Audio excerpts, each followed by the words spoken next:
Ok. Bravo, sai che non me lo ricordo. Prosecco. Allora non ce l'ho, c'ho crema. I'm Wendy Holloway, and you're listening to the Flavor of Italy podcast, sharing the very best of Italian food and wine, lifestyle, and people. Good morning. This is Wendy Holloway with the Flavor of Italy podcast. I'm really excited that we're getting close to the holidays. It's something I always look forward to. It's a time to celebrate with family and friends and give wonderful little gifts to our grandchildren and just spend time with friends, eat good food. And I love walking around Rome because there's so many lovely festive things to see. Some of the stuff that I always go and look for are traditional. There's always a beautiful Christmas tree, unique every year at the top of the Spanish Steps. And then normally there is a Christmas tree at Piazza Venezia in the Venice Square. But since there's a lot of construction going on for the new metro, and that's going to take quite a few years, they have moved the Christmas tree to another one of my number one favorite squares, and that is Piazza del Popolo. I love it because when I take the train in from North Rome, where I live, it's like a 20-minute train ride, and I get off the train and head into the center and the commercial area and the restaurants that I like to visit regularly, I always go right through Piazza del Popolo. So now I'm going to have the pleasure of looking at the tree each time I go through there. And then I usually just go around and look. I mean, some of the commercial areas have great Christmas decorations. For example, the Fendi building, they have their own building right in a little piazza off Via del Corso in the center of Rome. And they always have something super special decoration-wise. I'll go down towards the Pantheon because I can never resist going through there. It's lovely. And even though they don't put a tree up necessarily, but lots of the restaurants in that square have lovely stuff. And then I head over to Piazza Navona. And although for a few years there wasn't a market going on there, it's been restored and returned. And it's very kind of kitsch and commercial, but it's still lots of fun and very festive. Then I always head over to the Vatican. And there are two things that happen in St. Peter's Square. Number one, there's a gorgeous Christmas tree. And there's always something unique about the tree. The Vatican really thinks through their Christmas display vis-a-vis the tree and the Nativity Scene.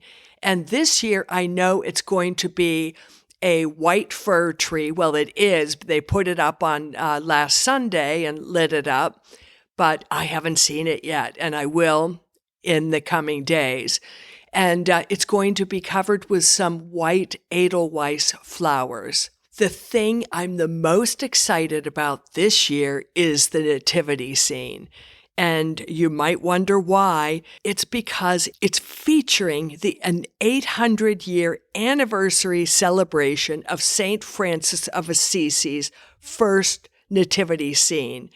And that took place in Greccio, this teeny tiny hill town north of Rome that's just above where my family, my Italian family, my husband Maurizio's family is from in Contigliano. I've been there so many times to Greccio.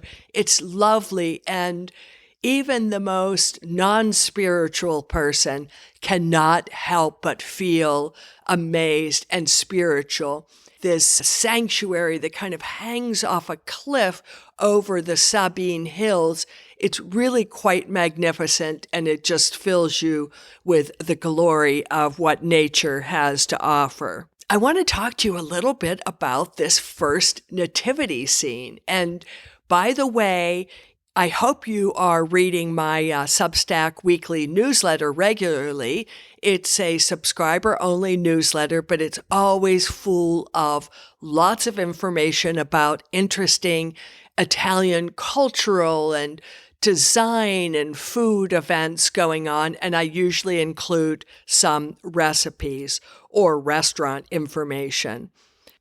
If you're in Rome over the holidays and you're looking for something extra special to do, you might want to do a day trip, and it's only about a 45-minute to an hour drive just north of Rome to the Sabine Hills, Contigliano, and then above that is Greccio. And it's 800 years ago this year that St. Francis of Assisi created this first nativity scene after a visit to the Holy Land and Bethlehem.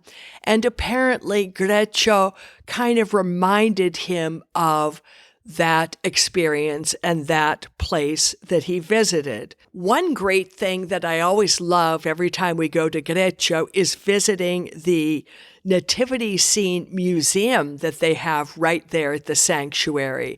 And since it's the place of the original nativity scene, known as a presepe in Italian, countries from all over the world started donating nativity scenes that they had created.